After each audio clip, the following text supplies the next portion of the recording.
पिता और पुत्र और पवित्र आत्मा के नाम पर आमीन। हमारे पिता ईश्वर और यीशु ख्रिस्त की कृपा और शांति आप लोगों के साथ हो। और आपके साथ भी। ख्रिस्त में मेरे प्रिय भाई और बहनों, हम लोग चालीसे के तीसरा सप्ताह में प्रवेश कर रहे हैं और यह पवित्र समय हम लोगों को व्यक्तिगत रूप से ईश्वर से जुड़ने का मौका देता है, पवित्रता में आगे बढ़ने का मौका देता है। और इस चालीसे के काल में हम लोग अपने रिश्ते को देखते हैं कि हमारा रिश्ता ईश्वर के साथ कैसा है, हमारा रिश्ता अपने लोगों के साथ में कैसा है, अपने पड़ोसियों के साथ में कैसा है। और उसी रिश्ते को सुधारने के लिए हम लोगों को यह पवित्र काल दिया गया है ताकि हम ईश्वर की योजना के आधार पर, ईश्वर की आज्ञा के आधार पर अपने जीवन को व्यतीत कर सकें और ईश्वर की महिमा के लिए अपने आप को समर्पित कर सकें। आइए, जब हम लोग इस मिसा पूजा बलिदान को भाग लेने के लिए आए हैं, हम अपने जीवन को झांक कर देखें, अपने व्यक्तिगत जीवन के विचार को, काम को, अपनी सोच को हम परख कर देखें कि क्या मैं अपने जीवन के द्वारा ईश्वर की आज्ञाओं का पालन किया है, उनके अनुरूप अपने जीवन को जीने की कोशिश की है। यदि हमारे जीवन में, हमारे व्यक्तिगत जीवन में कुछ त्रुटियां हुई हैं, खामियां हुई हैं, तो आइए हम उसके लिए प्रभु से क्षमा की याचना करें ताकि हम इस मिसा पूजा बलिदान में योग्य रीति से भाग ले सकें।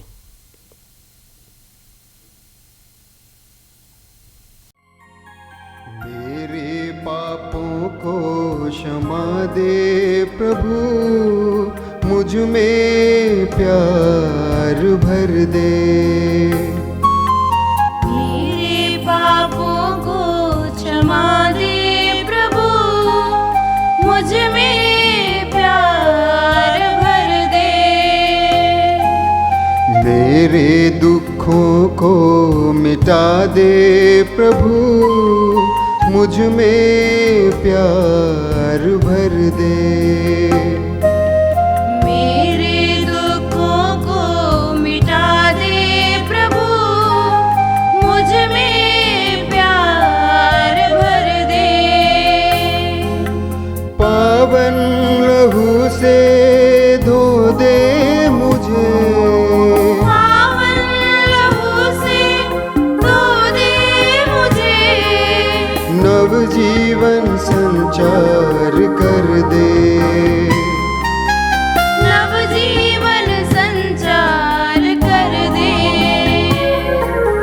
पावन आत्मा से भर दे मुझे, पावन आत्मा से भर दे मुझे।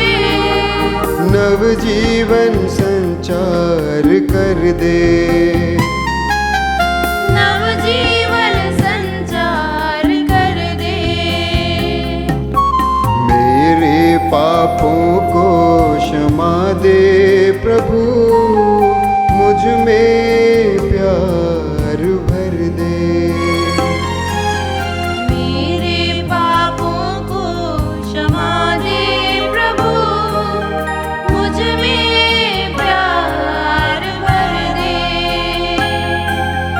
मेरे दुखों को मिटा दे प्रभु, मुझ में प्यार भर दे। मेरे दुखों को मिटा दे प्रभु, मुझ में प्यार भर दे। सर्वशक्तिमान ईश्वर हम लोगों पर दया करे, हमारे पाप क्षमा कर हमको अनंत जीवन प्रदान करे। आमीन। हे प्रभु दया कर, हे प्रभु दया कर। हे ख्रिस्त दया कर, हे कृष्ण दया कर। हे प्रभु दया कर। हे प्रभु दया कर। हम प्रार्थना करें। हे पिता, तू ही सारी दया और समस्त कल्याण का स्रोत है। तूने उपवास, प्रार्थना और भिक्षादान को हमारे पापों की औषधि ठहराया है। हमारी दुर्गति पर दया दृष्टि कर, और जो अपने दोषी अंतःकरण के कारण झुके हुए हैं उन्हें तेरी दया ऊपर उठाए रहे। यह प्रार्थना सुन हमारे प्रभु और तेरे पुत्र यीशु ख्रिस्त के द्वारा, जो ईश्वर होकर तेरे तथा पवित्र आत्मा के साथ युगानुयुग जीते रहते और राज्य करते हैं। आमीन। बुद्धि को आपको आशीर्वाद करे ताकि वचन को सुना सको। पिता और पुत्र और पवित्र आत्मा के नाम पर आमीन।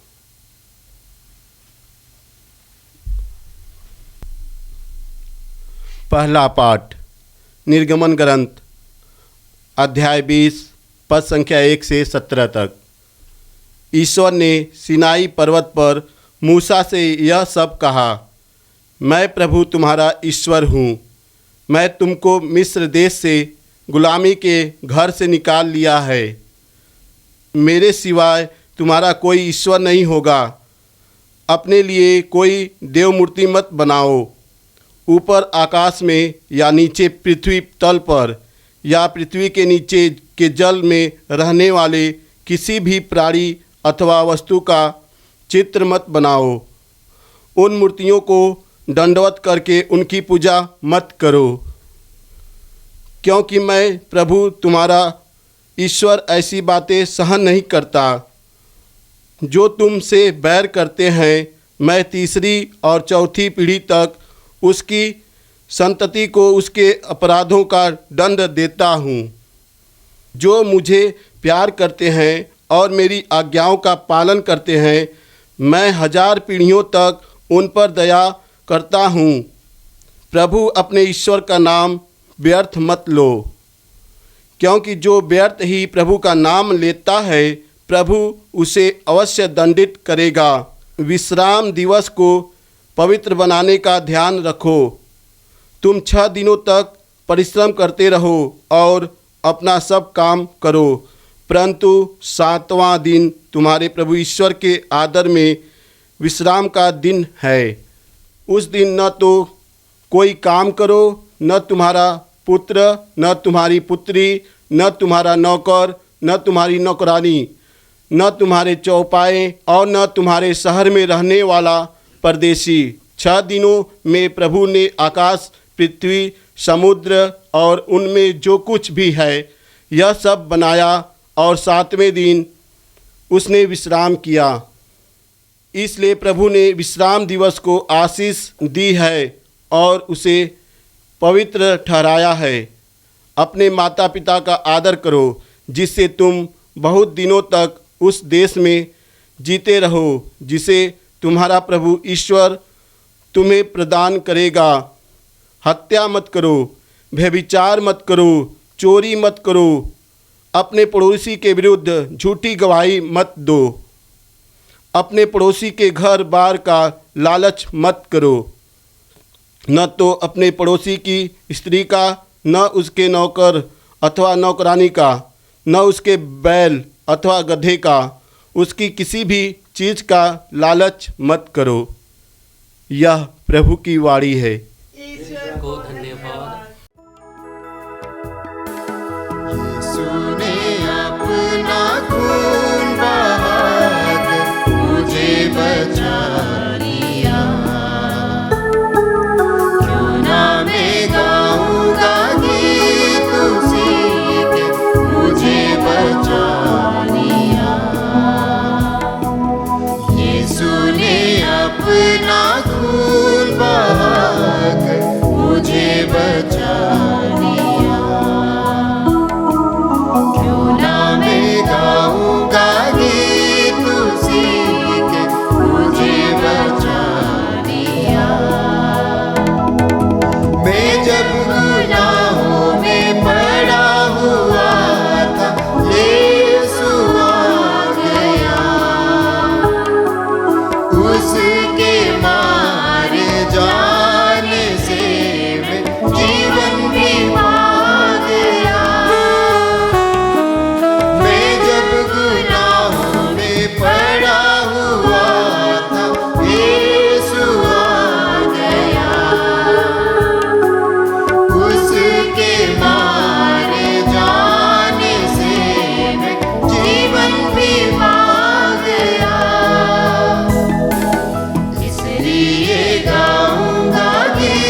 अपना खून बहाकर मुझे बचा लिया।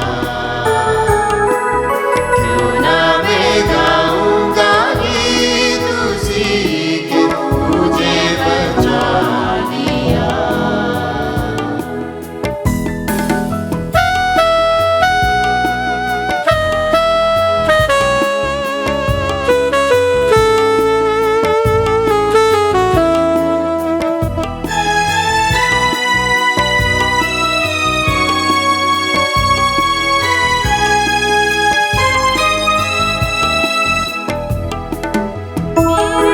गुनाहों का बोझ उठाकर क्या क्या ना उसने सहा।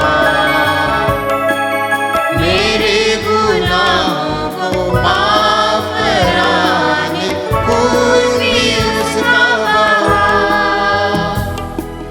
मेरे गुनाहों का बोझ उठाकर क्या क्या ना उसने सहा। मेरे गुनाहों को माफ कराने खून भी उसका बहा। कितना अनोखा है प्यार प्रभु का, मुझे बचा लिया। यीशु ने अपना खून बहाकर मुझे बचा लिया। क्यों ना मैं गाऊंगा गीत उसी के, मुझे बचा लिया।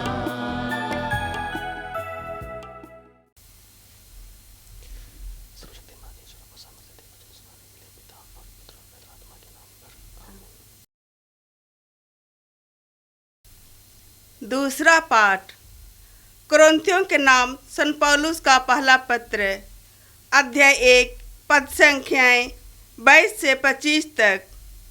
आज का मूल वाक्य है, हम क्रूस पर आरोपित मसीह का प्रचार करते हैं। यह मनुष्यों के विश्वास में बाधा है, लेकिन ईश्वर के चुने हुए लोगों के लिए ईश्वर की प्रज्ञा है। भाइयों, यहूदी चमत्कार मांगते और यूनानी ज्ञान चाहते हैं, किंतु हम क्रूस पर आरोपित मसीह की ही प्रचार करते हैं। यह यहूदियों के विश्वास में बाधा है और गैर यहूदियों के लिए मूर्खता, किंतु मसीह चुने हुए लोगों के लिए, चाहे वे यहूदी हों या यूनानी, ईश्वर का सामर्थ्य और ईश्वर की प्रज्ञा है। क्योंकि ईश्वर की मूर्खता मनुष्यों से अधिक विवेकपूर्ण है और ईश्वर की दुर्बलता मनुष्यों से अधिक शक्तिशाली। यह प्रभु की वाणी है। ईश्वर को धन्यवाद। जय घोष। ईश्वर ने संसार को इतना प्यार किया कि उसने उसके लिए अपने इकलौते पुत्र को अर्पित कर दिया। जो कोई उसमें विश्वास करता है उसे अनंत जीवन प्राप्त है। प्रभु आप लोगों के साथ हो और आपके साथ भी। संत योहन के अनुसार पवित्र सुसमाचार। प्रभु की जय। यहूदियों का पास्का पर्व निकट आने पर यीशु यरूशलेम गए। उन्होंने मंदिर में बैल, भेड़ें और कबूतर बेचने वालों को तथा अपनी मेजों के सामने बैठे हुए सर्राफों को देखा। उन्होंने रस्सियों का कोड़ा बनाकर भेड़ों और बैलों सहित सबको मंदिर से बाहर निकाल दिया। सर्राफों के सिक्के छितरा दिए, उनकी मेजें उलट दी और कबूतर बेचने वालों से कहा, यह सब यहाँ से हटा ले जाओ, मेरे पिता का घर बाजार मत बनाओ। उनके शिष्यों को धर्म ग्रंथ का यह कथन याद आया, तेरे घर का उत्साह मुझे खा जाएगा। यहूदियों ने यीशु से कहा, आप हमें कौन सा चमत्कार दिखा सकते हैं जिससे हम जाने कि आपको ऐसा करने का अधिकार है? यीशु ने उन्हें उत्तर दिया, इस मंदिर को ढा दो और मैं इसे 3 दिनों के अंदर फिर खड़ा कर दूंगा। इस पर यहूदियों ने कहा, इस मंदिर के निर्माण में 46 वर्ष लगे हैं। इस पर यहूदियों ने कहा, इस मंदिर के निर्माण में 46 वर्ष लगे और आप इसे 3 दिनों के अंदर खड़ा कर देंगे। यीशु तो अपने शरीर के मंदिर के विषय में कह रहे थे। जब वह मृतकों में से जी उठे तो उनके शिष्यों को यह याद आया कि उन्होंने यह कहा था। इसलिए उन्होंने धर्म ग्रंथ और यीशु के इस कथन पर विश्वास किया। जब यीशु पास्का पर्व के दिनों में यरूशलेम में थे तो बहुत से लोगों ने उनके किए हुए चमत्कार देखकर उनके नाम में विश्वास किया। परंतु यीशु उन पर कोई भरोसा नहीं रखते थे, क्योंकि वह सबको जानते थे। इसकी ज़रूरत नहीं थी कि कोई उन्हें किसी मनुष्य के विषय में बताए, वह तो स्वयं मनुष्य का स्वभाव जानते थे। यह प्रभु का पवित्र सुसमाचार है।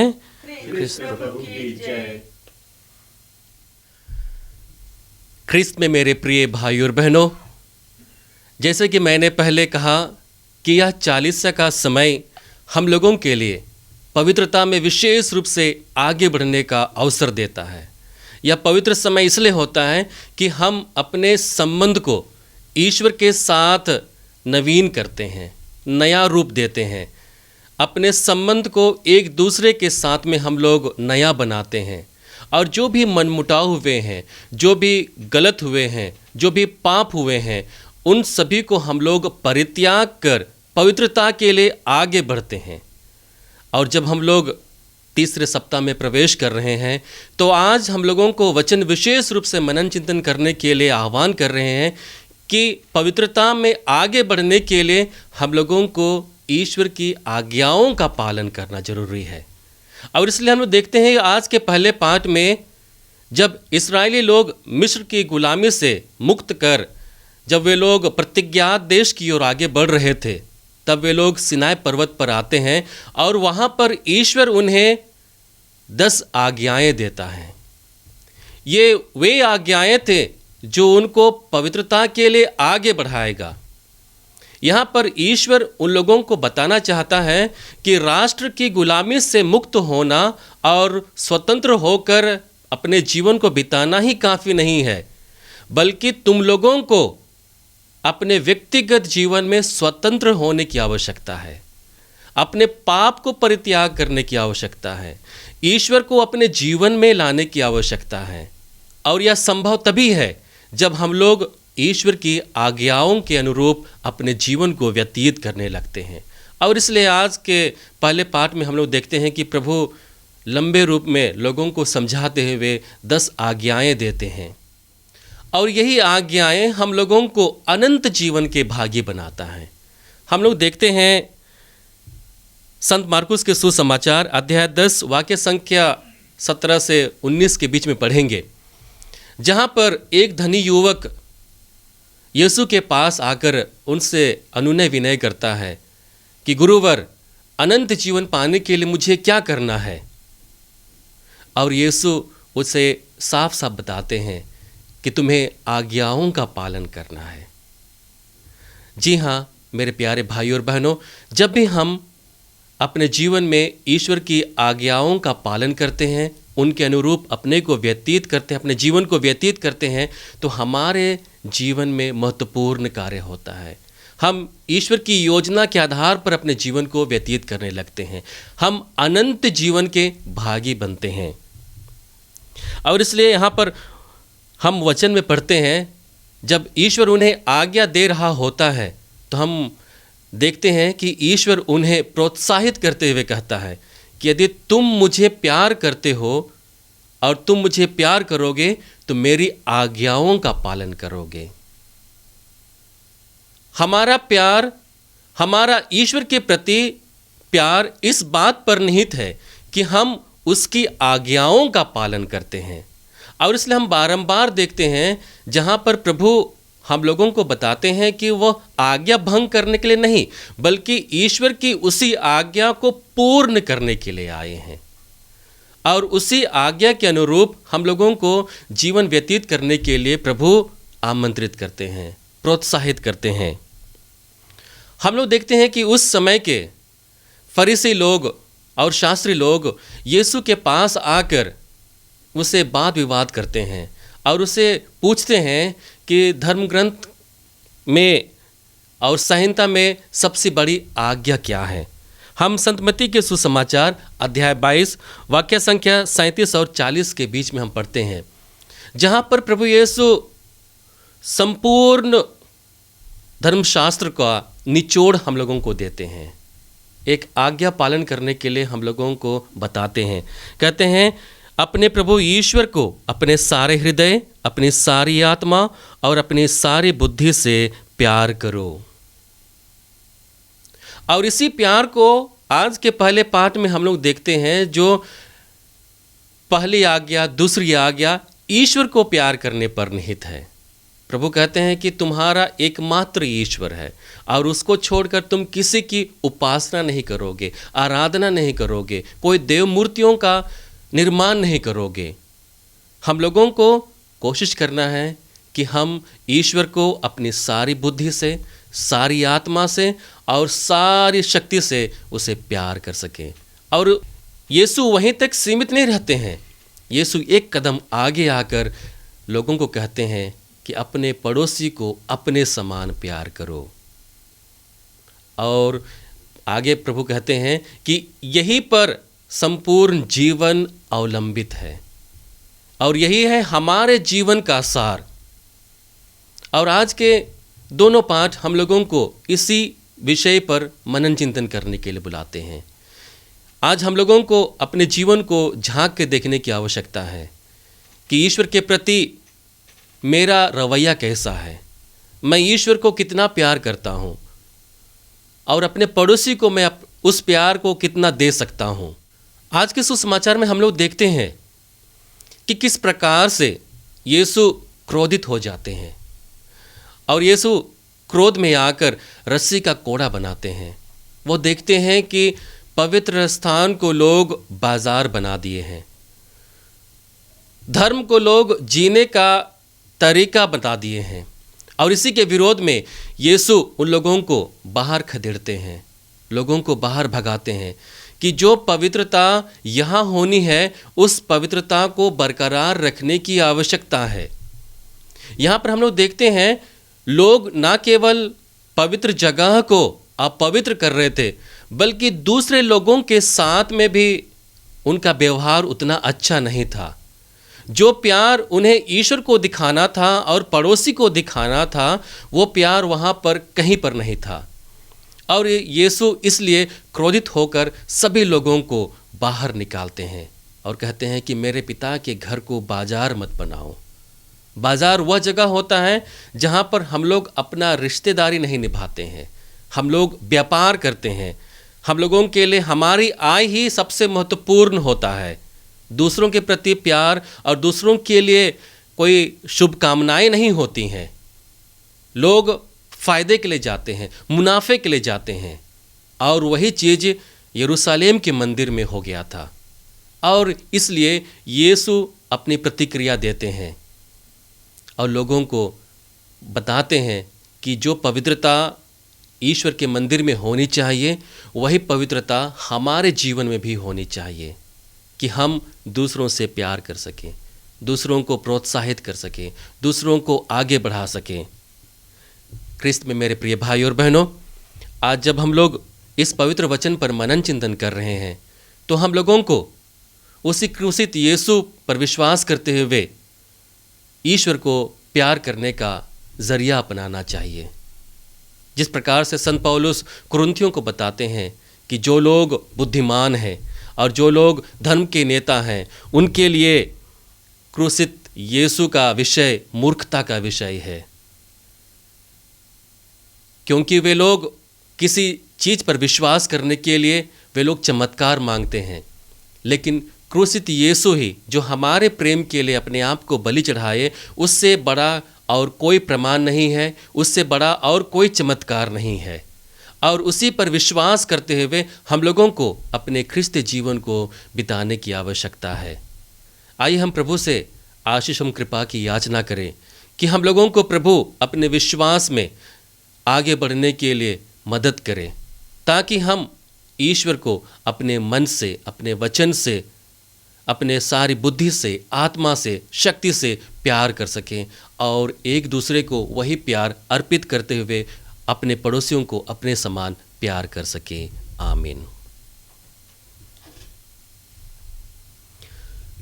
आइए हम सब अपने विश्वास को प्रभु में प्रकट करते हुए कहें, मैं स्वर्ग और पृथ्वी के सृजनहार सर्वशक्तिमान पिता परमेश्वर पर विश्वास करता हूँ और उस इकलौते पुत्र हमारे प्रभु यीशु ख्रिस्त पर, जो पवित्र आत्मा के द्वारा गर्भ में पड़ा, कुंवारी मरियम से जन्म लिया, पोंतुस पिलातुस के समय दुख उठाया, क्रूस पर ठोका गया, मर गया और गाड़ा गया, लिम्बुस में उतरा, तीसरे दिन मृतकों में से जी उठा, सौ पर गया, सर्वशक्तिमान पिता विश्व के दाहिने विराजमान है और वहाँ से जीवितों और मृतकों का न्याय करने आए। मैं पवित्र आत्मा, पवित्र कैथोलिक कलीसिया, धर्मियों के संबंध, पापों की क्षमा, देह के पुनरुत्थान और अंजिल में विश्वास करता हूँ। आमीन। प्यारे भाइयों और बहनों, तपस्या करने का समय आ गया है। हम पिता ईश्वर से विनय करें कि वह इस पुण्य काल में हमारी सहायता करे। इसके लिए हम पिता से निवेदन करें, हे पिता हमारी प्रार्थना सुन। हे पिता ईश्वर, हम संत पापा फ्रांसिस, कैथोलिक कलीसिया और पुरोहित गण को समर्पित करते हैं और प्रार्थना करते हैं कि वे आपकी महिमा के लिए कार्य करें। इसके लिए हम पिता से प्रार्थना करते हैं, हे पिता हमारी प्रार्थना सुन। हे पिता ईश्वर, हम प्रार्थना करते हैं कि जिस स्वतंत्रता के लिए तूने हमें बुलाया है, उस स्वतंत्रता को पाने के लिए कड़ी मेहनत करने में हमारी सहायता कर। इसके लिए हम पिता से प्रार्थना करते हैं, हे पिता हमारी प्रार्थना सुन। हे पिता ईश्वर, अपने चुने हुए प्रजा को शक्ति और बल प्रदान कर कि वे तुझे प्रथम स्थान दे और तुझसे दूर ना हो। इसके लिए हम पिता से प्रार्थना करते हैं, हे पिता हमारी प्रार्थना सुन। हे पिता ईश्वर, आपकी कृपा और वरदान का भंडार से हम कृपा और वरदान ग्रहण करें और उसके अनुसार आगे बढ़ सके। इसके लिए हम पिता से प्रार्थना करते हैं, हे पिता हमारी प्रार्थना सुन। हे पिता ईश्वर, हम उनके लिए प्रार्थना करते हैं जो लोगों को पाप में गिराते हैं। उन्हें तू यह कृपा दे कि वे सब इस बुराई को छोड़ दे। इसके लिए हम पिता से प्रार्थना करते हैं, हे पिता हमारी प्रार्थना सुन। आइए हम सभी कोई इस मिसा पूजा बलिदान में अपने अपने विशेष मतलबों को लेकर आए हैं, उनको प्रभु के सामने अर्पित करेंगे।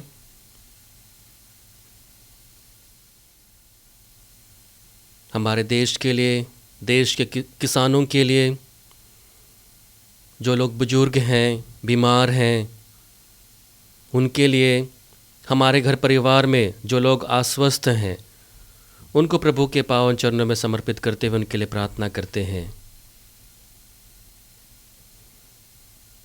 जो लोग पाप के बोझ में दबे हुए हैं और पाप के कारण ईश्वर की ओर आने में असमर्थ हैं, हम उनके लिए प्रार्थना करते हैं कि यह 40 काल उनके लिए पवित्रता में बढ़ने के लिए प्रेरणा दे सके।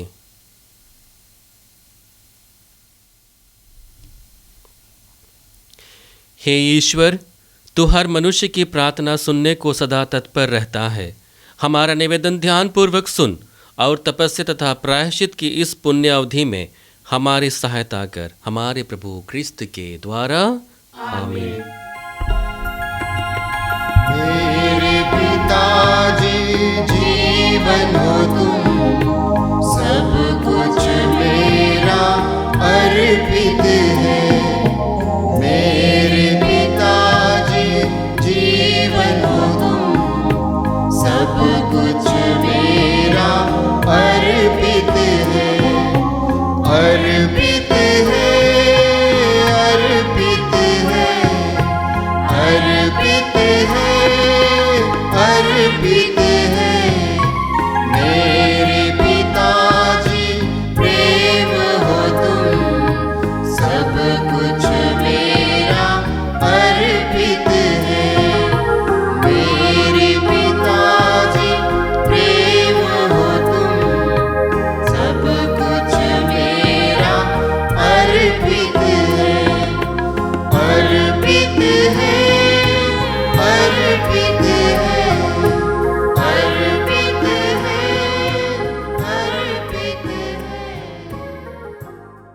भाई और बहनों, प्रार्थना कीजिए कि सर्वशक्तिमान पिता परमेश्वर मेरा और आप लोगों का यह बलिदान ग्रहण करें। प्रभु अपने नाम की स्तुति तथा महिमा के लिए और हमारे तथा अपने समस्त प्रतिकलसिया के लाभ के लिए आपके हाथों से यह बलिदान ग्रहण करें। आमीन।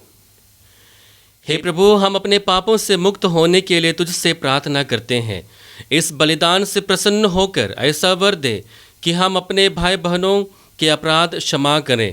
हमें यह वर दे हमारे प्रभु क्रिस्त के द्वारा।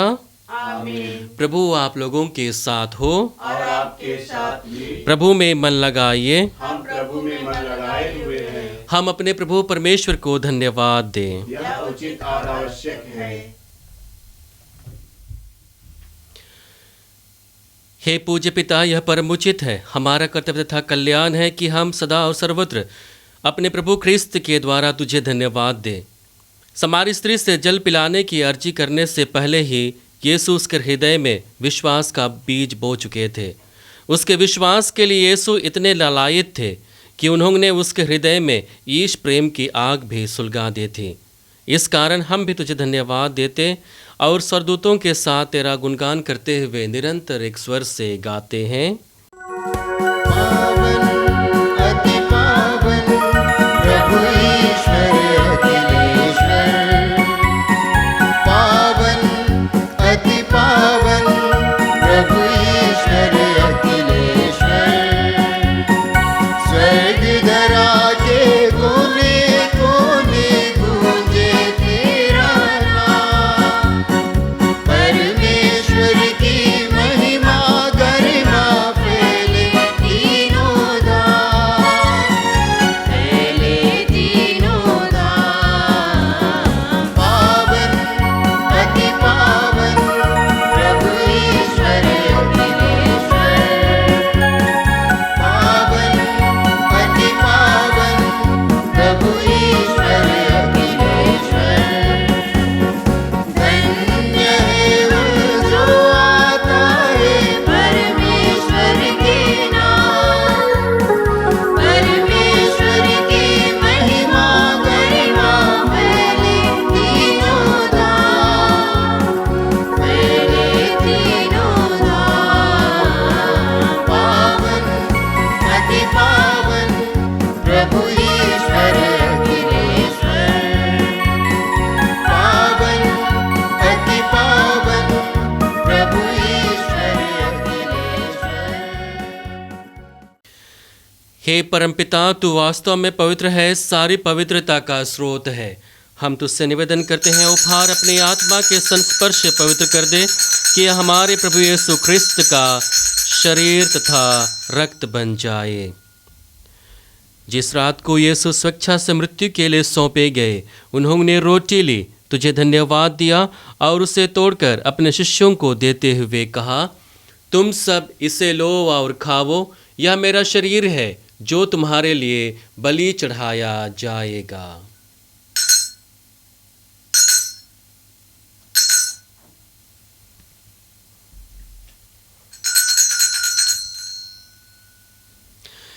इसी भांति भोजन के बाद उन्होंने कटोरा लिया, तुझे धन्यवाद दिया और उसे अपने शिष्यों को देते हुए कहा, तुम सब इसे लो और पियो, यह मेरे रक्त का कटोरा है, नवीन और अनंत व्यवस्थान का रक्त, जो तुम्हारे और सबों की पापों की क्षमा के लिए बहाया जाएगा। तुम मेरी स्मृति में यह किया करो।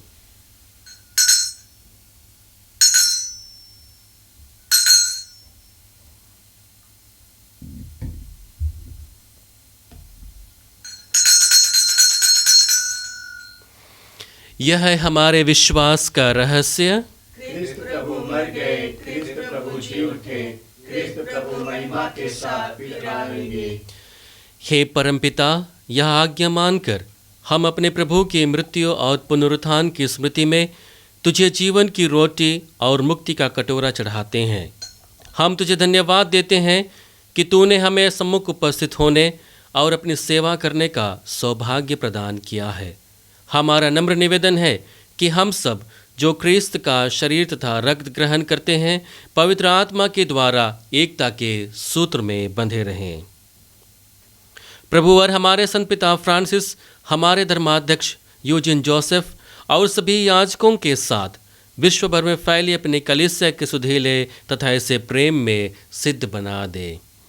हे प्रभु, हमारे उन भाई बहनों की भी सुधीले जो पुनरुत्थान की आशा में परलोक सिधार चुके हैं, उन्हें और सभी मृतकों को अपने पुण्य दर्शन का सौभाग्य प्रदान कर हम सब पर दया दृष्टि डाल कि हम भी अनंत जीवन के सहभागी बने और ईश्वर की माता धन्य कुंवारी मरियम, प्रेरित गण और सब संतों के साथ जो युग युग में तेरे विश्वस्त सेवक सेविकाएं बने रहे, तेरा स्तुति गान कर सके तेरे पुत्र यीशु क्रिस्त के द्वारा।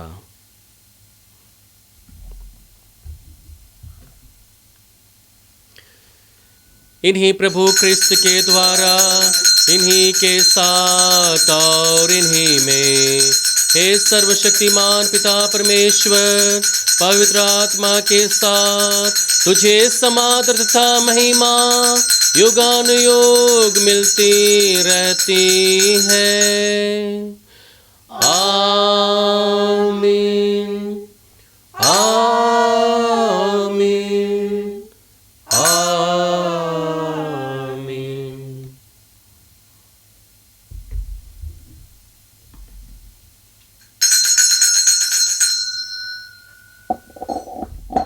आइए हम सब मिलकर अपने विश्वास को प्रकट करते हुए और ईश्वर के प्रेम को अपने जीवन में महसूस करने के लिए वही प्रार्थना को दोहराएं जिससे प्रभु ने हमें सिखाया है। हे हमारे पिता जो स्वर्ग में है, तेरा नाम पवित्र किया जाए, तेरा राज्य आवे, तेरी इच्छा जैसे स्वर्ग में है वैसे इस पृथ्वी पर भी पूरी हो। हमारे प्रतिदिन का आहार आज हमें दे और हमारे अपराध हमें क्षमा कर जैसे हम भी अपने अपराधियों को क्षमा करते हैं, और हमें परीक्षा में ना डाल परंतु बुराई से बचा। हे प्रभु, हम तुझसे प्रार्थना करते हैं सभी बुराइयों से हमें बचा और इस जीवन में हमें कृपा पूर्वक शांति प्रदान कर। हम तेरी दया से सदा पाप से दूर और हर विपत्ति से सुरक्षित रहें और उस दिन की प्रतीक्षा करते रहें जब हमारे मुक्तिदाता यीशु ख्रिस्त फिर प्रकट होकर हमारी मंगलमय आशा पूरी करेंगे। क्योंकि तेरा राज्य, तेरा सामर्थ और तेरी महिमा अनंत काल तक बनी रहती है। हे प्रभु यीशु ख्रिस्त, तूने अपने प्रेरितों से कहा है, मैं तुम्हारे लिए शांति छोड़ जाता हूँ, अपनी शांति तुम्हें प्रदान करता हूँ। तू हमारे पापों पर नहीं, अपनी कलीसिया के विश्वास पर दृष्टि डाल और उसे शांति तथा एकता प्रदान कर, तू जो युगानुयुग जीता रहता और राज्य करता है। आमीन। प्रभु की शांति सदा आप लोगों के साथ रहे और आपके साथ भी। आइए परस्पर प्रेम भाव रखिए। क्रिस्त की शांति। हे ईश्वर के मेमने जो संसार के पाप पर लेता है, हम पर दया कर। हे ईश्वर के मेमने जो संसार के पाप पर लेता है, हम पर दया कर। हे ईश्वर के मेमने जो संसार के पाप पर लेता है, हमें शांति प्रदान कर।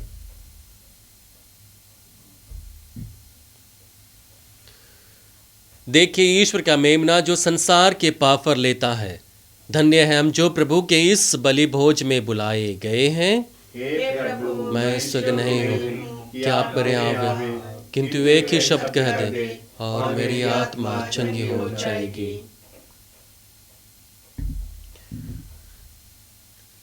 क्रिस्त का शरीर और रक्त हमें अनंत जीवन प्रदान करे। आमीन।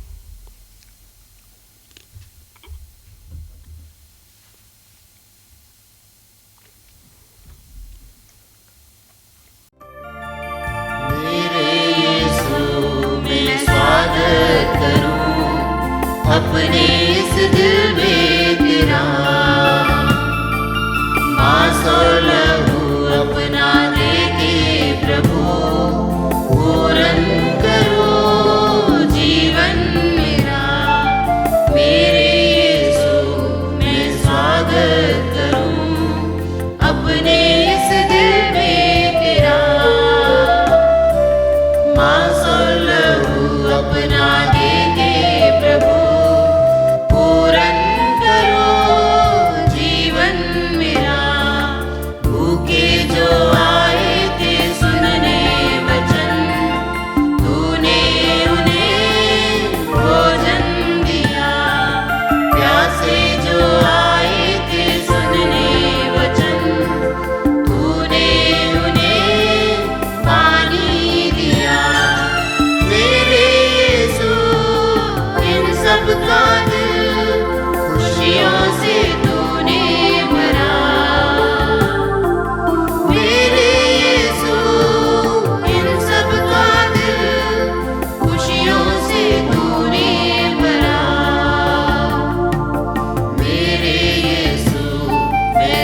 स्वागत करूं अपने इस दिल में तेरा।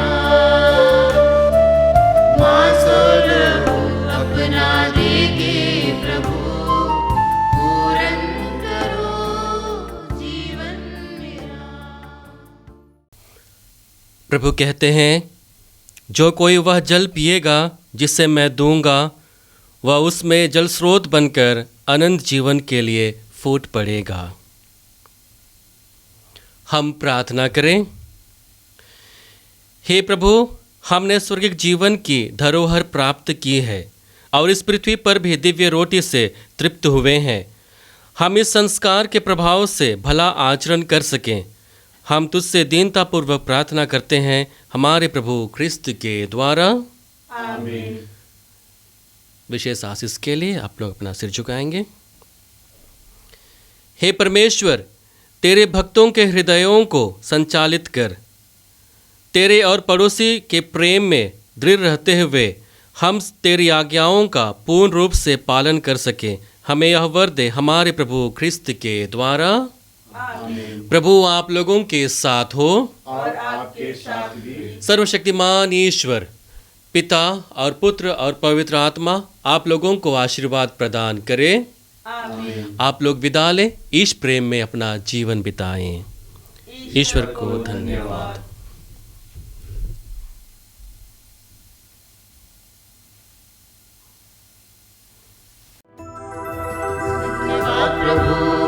धन्यवाद प्रभु, हर घड़ी हर पहर धन्यवाद प्रभु, धन्यवाद प्रभु, धन्यवाद प्रभु, हर घड़ी हर पहर धन्यवाद प्रभु, दिव्य दान जो मिला धन्यवाद प्रभु, दिव्य प्रेम जो मिला धन्यवाद प्रभु, दिव्य दान जो मिला धन्यवाद प्रभु, दिव्य प्रेम जो मिला धन्यवाद प्रभु। हे भले प्रभु, जीवित प्रभु, हे भले प्रभु, जीवित प्रभु, धन्यवाद प्रभु, धन्यवाद प्रभु, हर घड़ी हर पहर धन्यवाद प्रभु।